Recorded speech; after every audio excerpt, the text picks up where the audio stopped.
Buenas tardes, amigos. Hoy tenemos el placer de contar con Pedro Antonio López en el gran pueblo que está situado en Murcia, que se llama Caravaca de la Cruz. Pedro, cuéntanos un poco en este sitio tan bonito que estamos.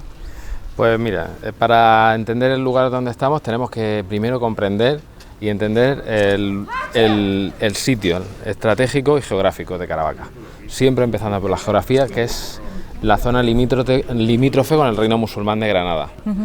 Entonces ahí ya empieza a comprender por qué todo esto está fortificado y porque ahí la basílica parece también que es una fortaleza y está todo rodeado por una muralla, porque esto es territorio musulmán en la época del dominio musulmán y posteriormente reconquistado por los cristianos. Pero claro, una vez esto es zona de conquista ocupada por los cristianos, sigue siendo límite con el Reino Musulmán de Granada. Entonces la zona es una zona muy peligrosa, es una zona con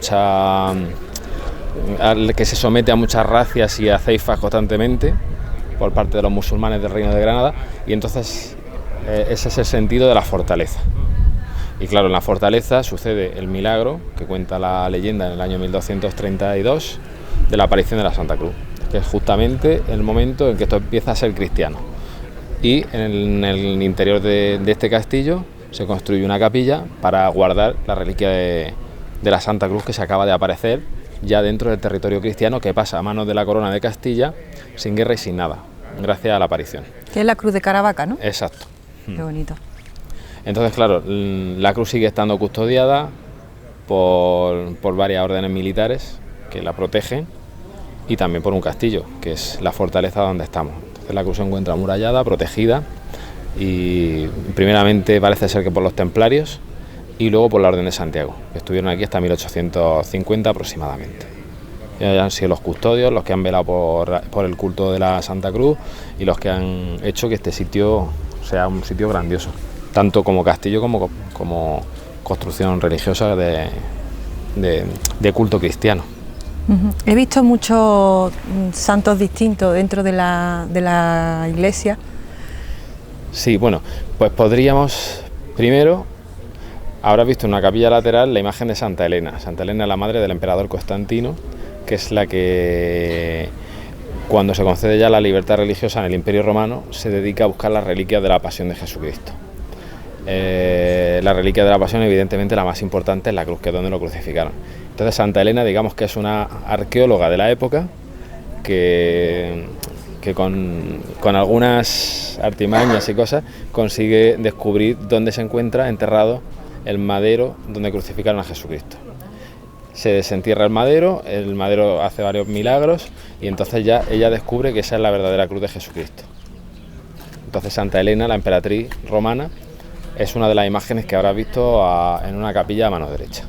Exacto, la que va con la cruz cogida, sí, una cruz grande, exacto, de madera. Y luego tiene también la Virgen de la Encarnación, o Santa María del Castillo, que es la Virgen que está en un altar lateral, sí, que es una Virgen con el Niño Jesús, antigua, y es, digamos, que la vocación mariana que había aquí en esta iglesia.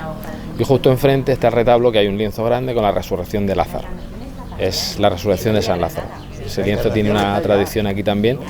Cuando llega la Cuaresma, que recibe culto un viernes concreto, donde se hacen diversos actos tradicionales aquí en el castillo. Sin embargo, el lugar central está ocupado por el tabernáculo de la Santa Cruz. Primeramente, lo que es singular dentro de la iglesia es la división que tiene en dos capillas, porque las capillas se hacen partiendo de la antigua torre musulmana del castillo. La parte de abajo del presbiterio, la parte baja de la torre, y luego está la capilla de la aparición, que es donde sucede el milagro, que es la capilla que hay justamente encima. Ahí hay dos tabernáculos, uno del siglo XIX en la capilla de arriba, que sirvió para la exposición de la cruz durante un periodo de tiempo, y luego está el tabernáculo original, que es el que está justamente en la capilla mayor, que es la capilla que hay abajo. Es como una especie de trono con un expositor donde se coloca la reliquia de la Santa Cruz en los días importantes, para las solemnidades. Se abre la compuerta y la cruz aparece ahí, dentro de toda la escenografía barroca que lleva consigo toda la exposición y el culto de la cruz, que es un culto también barroco, aunque la cruz sea una reliquia medieval y con un culto intenso desde que se aparece, pero el esplendor del culto de la Santa Cruz es ya en la época del barroco. Me ha llamado mucho la atención un cuadro pintado y luego abajo como un niño. El cuadro es el que decíamos anteriormente, es el cuadro de la resurrección de Lázaro. ¿Y el niño que hay debajo justo del cuadro? Abajo hay un niño Jesús que es tipo de la escuela sevillana. Es que me ha llamado mucho la atención, sí, es curioso. Pero no te podría decir ahora mismo porque está ahí ese niño Jesús. Pero bueno, los niños siempre están relacionados con la pasión. Hay niños pasionistas que el niño mismo está recordando, o sea, como teniendo la visión de lo que va a suceder luego con su pasión. Entonces podría ser algo de eso. ¿De cuándo están las peregrinaciones aquí en Caravaca? Pues hay memoria de peregrinaciones ya en la Edad Media. Desde la Edad Media se está teniendo culto a la Santa Cruz, ya vienen los peregrinos. De hecho, la iglesia está hecha también como la antigua iglesia de peregrinación, con una tribuna en la que se accede a los lugares importantes, al, digamos, entre comillas, el Santa Santorum, que es donde se guarda la reliquia, y hay una especie de deambulatorio para que los peregrinos subieran, dieran la vuelta y bajaran.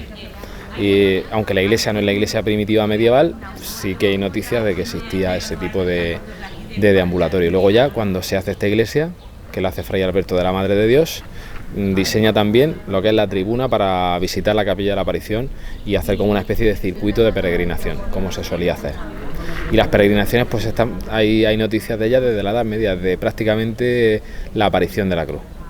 En la Edad Moderna también, y ahora pues claro, esa solera que tiene toda esa tradición de peregrinaciones de tantos siglos, ha hecho que Caravaca sea declarada una ciudad con año jubilar a perpetuidad, y este santuario tiene ese privilegio, en el que cada 7 años se celebra un año jubilar y se gana la indulgencia plenaria.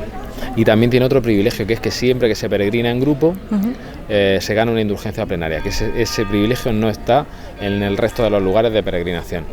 Entonces, claro, Caravaca se ha convertido ahora mismo en un foco de peregrinación importantísimo en el sur de España. O sea que, digamos que se nos ha quedado Santiago en el norte y ahora pues Caravaca, hay más sitios, ¿no? Pero Caravaca es un sitio importante de peregrinaciones en el sur de la península. ¿Qué otras fiestas culturales tenéis aquí interesantes? Pues, la fiesta principal son las fiestas que se celebran en honor de la Santa Cruz del 1 al 5 de mayo.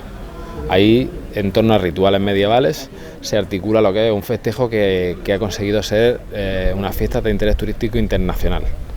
O sea que merecen la pena. Tiene que ser interesante de ver. Sí, porque además tiene toda una tradición y un rigor histórico, porque todo parte de rituales medievales que se celebraban aquí, desde la Edad Media.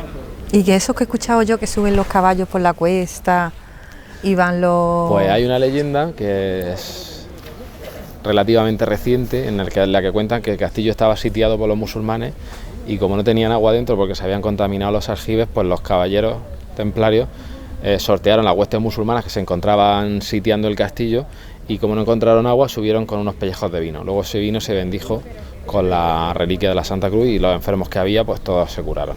Esa es la leyenda. Pero lo que sí hay constancia de que la Orden de Santiago, que era la orden que gobernaba todo este territorio, como cobraba los impuestos en diezmo de las cosechas y en especie, pues como cobraban el vino de los impuestos, ese vino que se cobraba y que estaba guardado en los almacenes de la Orden de Santiago se subía a bendecir con la cruz. Eso ya es ya una... Como una tradición, sí. Ya, ¿no? Para entonces ya eso se adornó con la leyenda del sitio del castillo y tal. Y se le mete ya las fiestas, ¿no? Exactamente. Sin embargo, lo principal es el baño de la Santa Cruz, que se hace el día 3 de mayo. Es el más importante. Es el más importante. Además, él tiene la documentación más antigua. La cruz sale del castillo acompañada de su escolta, de su escuadra, y va y se baña en un lugar que es el templete, donde se hace ya toda la fiesta de moros y cristianos, y la cruz baja acompañada de sus escuadrones. Y allí es donde se conmemora también la conquista cristiana de Caravaca, en el templete. Y ese es el origen de la fiesta de Caravaca. Los caballos aunque ha llegado a ser muy importante, es una fiesta que se añade un poquito después. Muy bien, pues amigos, os aconsejo que del 1 al 3 de mayo vengáis, que es una pasada y es muy bonito de ver.